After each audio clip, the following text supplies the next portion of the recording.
दोस्तों जैसे ही T20 world cup समाप्त हुआ और बीसीसीआई ने जिम्बाब्वे के खिलाफ 5 मैचों के लिए 15 सदस्यीय खिलाड़ी का ऐलान कर दिया था। जी हाँ दोस्तों, आप सभी को बता दें कि बीसीसीआई ने जिम्बाब्वे के खिलाफ होने वाले T20 मुकाबले के लिए कप्तान सुमन गिल को बनाया गया। और दोस्तों कप्तान सुमन गिल को बनते ही भारतीय प्लेइंग 11 में 11 ऐसे लड़ाकू भूखे शेरों को शामिल कर लिया है, जिसे देखने के बाद जिम्बाब्वे टीम भी डर से थर-थर कांपने लगे हैं। जी हाँ दोस्तों, आखिरकार जिम्बाब्वे के खिलाफ सुमन गिल कौन से 11 भूखे शेरों को भारतीय प्लेइंग 11 में शामिल किया है, यह सब कुछ आपको वीडियो में आगे बताने जा रहे हैं। लेकिन उससे पहले दोस्तों, इंडिया T20 वर्ल्ड कप 2024 का चैंपियन बनने से आप लोग खुश हैं तो हमारे इस वीडियो को एक लाइक दिल से जरूर कीजिएगा और साथ ही साथ चैनल पर नए हैं तो चैनल को भी सब्सक्राइब कर लीजिएगा क्रिकेट से जुड़ी न्यूज़ सबसे पहले पाने के लिए। तो चलिए दोस्तों, आपका ज़्यादा समय नहीं लेते हुए आज के इंटरेस्टिंग वीडियो को स्टार्ट कर लेते हैं। तो दोस्तों, भारत और जिम्बाब्वे के बीच खेले जाने वाले इस T20 सीरीज के पूरे शेड्यूल में दोनों टीम के बीच पहला T20 मुकाबला 6 जुलाई को खेला जाएगा। वही दोस्तों दूसरा T20 मुकाबला 7 जुलाई को, वही तीसरा T20 मुकाबला 10 जुलाई को और चौथा T20 मुकाबला 13 जुलाई को। वही दोस्तों पांचवा और आखिरी T20 मुकाबला 15 जुलाई को खेला जाएगा। भारतीय समयानुसार सभी मैच के लिए शाम को 4:30 बजे से खेला जाएगा। तो दोस्तों अब अगर भारत और जिम्बाब्वे के बीच खेले जाने वाले इस T20 के लिए भारतीय टीम के नए कप्तान और नए उप कप्तान की बात करें तो दोस्तों सूर्य कुमार यादव और हार्दिक पांड्या के इस दौरे में न होने की वजह से बीसीसीआई ने सुमन गिल को भारतीय टीम का नया कप्तान बनाया गया है। और वही दोस्तों टीम इंडिया के उप कप्तान की जिम्मेदारी दी गई है ऋतुराज गायकवाड़ को। तो दोस्तों अब आपको बता दें कि अब जिम्बाब्वे के खिलाफ कप्तान सुमन गिल कौन से 11 भूखे शेरों को खेलने का मौका दिया है। तो चलिए दोस्तों अब भारतीय फाइनल प्लेइंग 11 जानते हैं।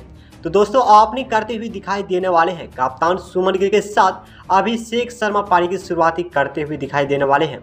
जी हाँ दोस्तों, आप सभी को बता दें कि सुमन गिल T20 वर्ल्ड कप में सुमन गिल को खेलने का मौका नहीं मिला था, लेकिन दोस्तों अब जिम्बाब्वे के खिलाफ खेलते हुए दिखाई देने वाले हैं। तो दोस्तों अभिषेक शर्मा की बात करें तो दोस्तों अभिषेक शर्मा भी T20 मैच के लिए एक बेहतरीन खिलाड़ी माने जाते हैं। तो दोस्तों एक बार फिर से जिम्बाब्वे के खिलाफ अभिषेक शर्मा की जलवा देखने को मिलने वाला है।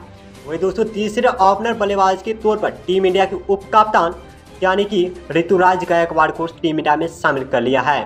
तो दोस्तों ऋतुराज गायकवाड़ बतौर सलामी बल्लेबाज काफ़ी कम T20 मुकाबले खेले हुए हैं और 500 से ज़्यादा रन बनाकर इस फॉर्म में अपनी गजब की छाप छोड़ी है। वही दोस्तों अभी से स्क्वाड में चौथे और आखिरी ओपनर बल्लेबाज के तौर पर बाएं हाथ के बल्लेबाज यशस्वी जायसवाल को शामिल कर लिया है। जी हाँ दोस्तों, यशस्वी जायसवाल ने हाल ही में खेले गए कई T20 में अपनी विस्फोटक बल्लेबाजी से हर किसी को चौंकाने के साथ इस फॉर्म में अपनी बल्लेबाजी की गजब की छाप छोड़ी है। वैसे दोस्तों आप कमेंट करके बताइएगा कि सुमन गिल और ऋतुराज गायकवाड़ और अभिषेक शर्मा और यशस्वी जायसवाल में कौन जिम्बाब्वे के खिलाफ किन दो ओपनर बल्लेबाज को करनी चाहिए भारतीय पारी की शुरुआत।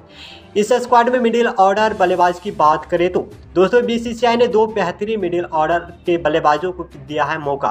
दोस्तों मिडिल ओवर में तेजी से रन बनाने का काम खूबी कर सकते हैं। तो दोस्तों स्क्वाड में पहले मिडिल ऑर्डर के तौर पर रियान पराग को शामिल किया है, जिन्होंने आईपीएल में अपनी धमाकेदार बल्लेबाजी की गजब की छाप छोड़ी थी, जिस वजह से इसका चयन इस T20 सीरीज के लिए हुआ है, जहां इस आईपीएल में रियान पराग ने मिडिल ऑर्डर में तेजी से रन बनाते हुए 500 से ज़्यादा रन जड़। दोस्तों इस स्क्वाड में दूसरे बड़े मिडिल ऑर्डर बल्लेबाज के तौर पर बाएं हाथ के बल्लेबाज रिंकू सिंह को शामिल कर लिया गया है। दोस्तों रिंकू सिंह को बतौर फिनिशर बल्लेबाज तेजी से रन बनाने के लिए जाने जाते हैं, जिन्होंने पिछले कई T20 में बतौर फिनिशर बल्लेबाज लगभग 200 के तेज तारा स्ट्राइक रेट से रन बनाते हुए भारतीय टीम को कई मैच में जीत दिलाई है। वही दोस्तों इस स्क्वाड में अगर विकेट कीपर बल्लेबाज की बात करें तो दोस्तों बीसीसीआई ने 2 युवा विकेट कीपर बल्लेबाज को इस स्क्वाड में शामिल किया है। दोस्तों इस स्क्वाड में पहले विकेट कीपर बल्लेबाज के तौर पर संजू सैमसन को शामिल किया है। हालांकि दोस्तों संजू सैमसन के आंकड़े T20 मुकाबले में उतनी बेहतरीन नहीं रहा है, तो जरूर संजू सैमसन इसमें ज़्यादा रन बनाते हुए आगे आने वाले हैं। सीरीज में अपनी जगह फ्रीज करना चाहेगी। वही दोस्तों इस स्क्वाड में दूसरे विकेट कीपर बल्लेबाज के तौर पर ध्रुव जुरैल को शामिल कर लिया है, जिन्होंने पिछले 2 IPL में काफ़ी ज़्यादा प्रभावित किया था। वही अब खेले गए टेस्ट सीरीज में इंग्लैंड के खिलाफ बेहतरीन बल्लेबाजी की थी। तो ऐसे में अगर भारतीय प्लेइंग 11 में खेलने का मौका मिलता है तो T20 मुकाबले में इसका डेमो का मुकाबला होगा। वैसे आप कमेंट करके बताइएगा कि संजू सैमसन और ध्रुव जुरैल में किससे टीम इंडिया में विकेट कीपर करना चाहिए। वही दोस्तों, अब टीम इंडिया के 15 सदस्य स्क्वाड में BCCI ने 2 ऑलराउंडर खिलाड़ी को दिया है मौका। इस स्क्वाड में पहले ऑलराउंडर खिलाड़ी के तौर पर नीतीश रेड्डी को शामिल किया गया है, जिन्होंने IPL में अपनी बल्लेबाजी और गेंदबाजी से कमाल का प्रदर्शन किया था, जिस वजह से इसको टीम इंडिया में चुना गया है। वही इस स्क्वाड में दूसरे ऑलराउंडर खिलाड़ी के तौर पर वास्के सुंदर को टीम इंडिया में शामिल किया गया है। भारतीय टीम में वापसी लगभग 1 साल के बाद होने वाली है।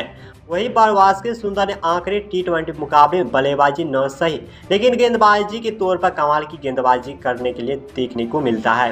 वही दोस्तों, 15 सदस्य में स्क्वाड में अगर गेंदबाजी की बात करें तो दोस्तों BCCI ने 5 शानदार गेंदबाजों को इस स्क्वाड में शामिल किया गया है।